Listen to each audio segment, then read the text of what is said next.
V rámci projektu Návrat velkých spásačů do české krajiny byl vybrán prostor Traviny v blízkosti města Benátky nad Jizerou. Cílem projektu je chránit a obnovovat ohrožené stepní biotopy s mnoha ohroženými druhy rostlin a živočichů, které se vyvíjely po tisíce let. A proto bylo třeba vybudovat dostatečně velký oplocený prostor, aby zde mohli žít společně zubři a divocí koně z Exmouru.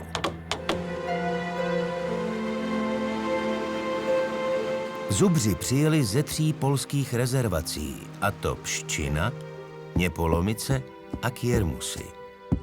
Nejstaršímu zvířeti je 7 let, nejmladšímu 2 roky.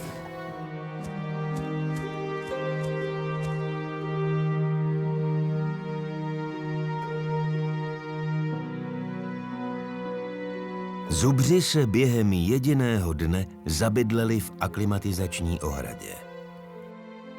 Tento největší evropský suchozemský savec patří do řádu sudokopytníků. Býci dosahují váhy až 1 tuny a výška v kohoutku může být i 190 cm.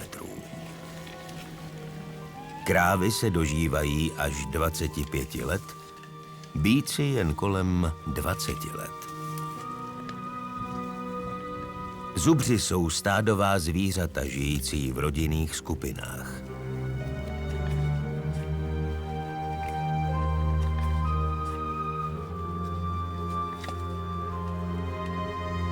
Zubr byl po dlouhá léta vnímán především jako cíl ochranářských snah.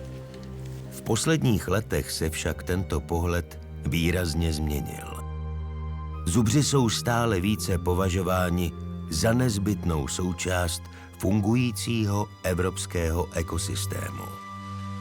Právě vymírání celé řady ohrožených druhů závislých na přirozených loukách a pastvinách, jakou jsou například motýly, je moderní vědou stále častěji vysvětlováno jako důsledek absence velkých kopytníků, jako jsou divocí koně, zubři a pratuři v evropské přírodě. Na našem území na výskyt zubra dodnes odkazují místopisné názvy, jako obec Zubří, Zubrnice, vodní toky Zubřina, Zubřinka, nebo také erby některých šlechtických rodů.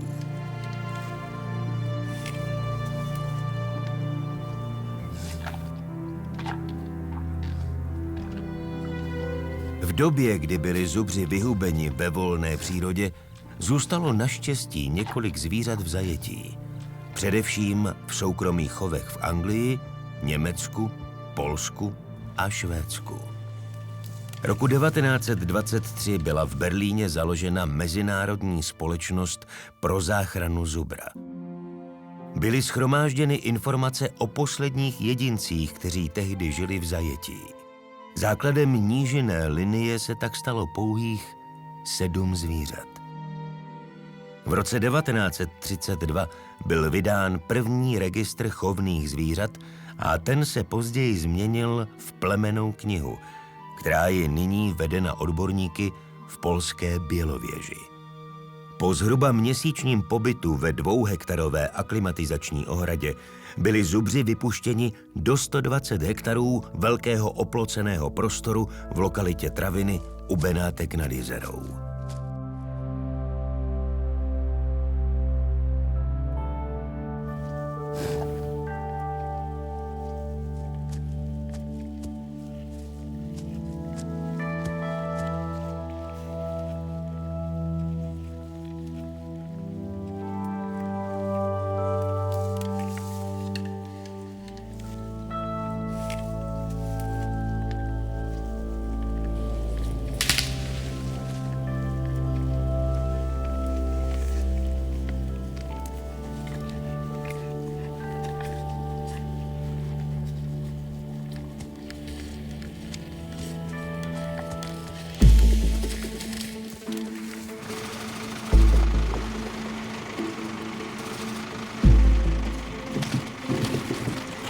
Do Benátek nad Jezerou, tedy na Traviny, přijíždí 14 klisen exmůrských pony.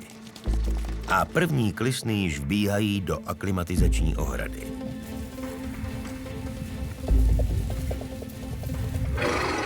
Exmůrský pony byl vybrán protože genetické a archeologické analýzy z posledních let naznačují, že právě koně z Exmůru nejlépe odpovídají svým vzhledem, velikostí a zbarvením původním divokým koním střední a západní Evropy.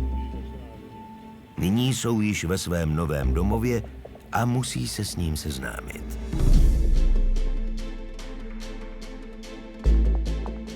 Hned následujícího dne nedala zubrům zvědavost spát a tak se vydali podívat na své nové sousedy. No co se dá dělat?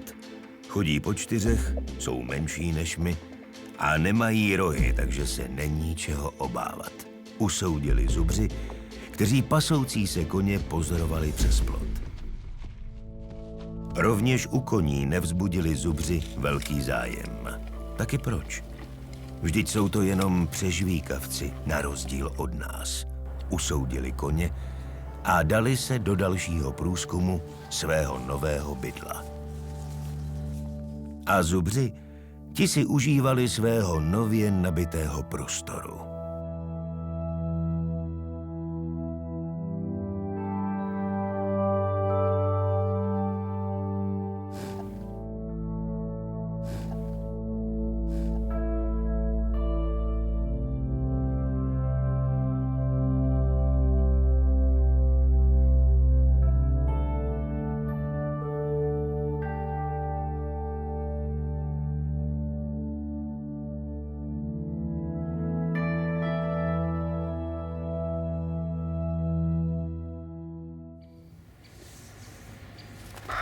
Napadl sníh a zubři museli opustit les a hledat potravu ve volném prostoru Travin. Při pohledu na pasoucí se zubry vás jistě napadlo, a nejsou to náhodou bizoni? Odpověď je velmi prostá. Zubři se nejenom podobají americkým bizonům, ale jsou si příbuzní. Na jejich příbuznost poukazuje latinský název zubra, a to Bizon bonasus. A jak k tomu došlo? Rod bizon pochází z jihovýchodní Asie.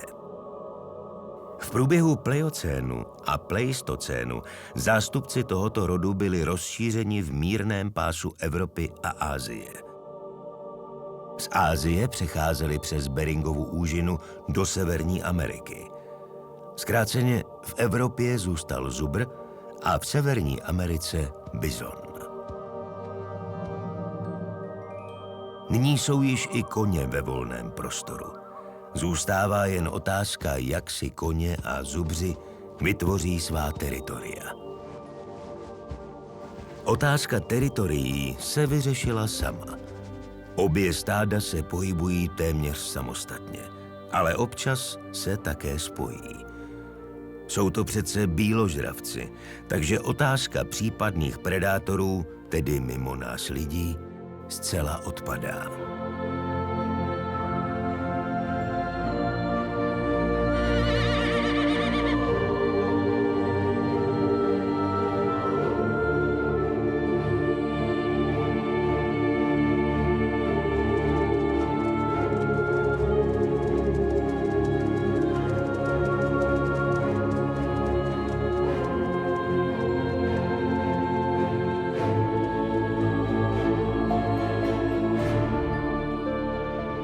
Věřme tomu, že zubři a divocí koně z Exmůru napomohou ochraně ohrožených původních stepních biotopů a snad i my, lidé, tomu napomůžeme také.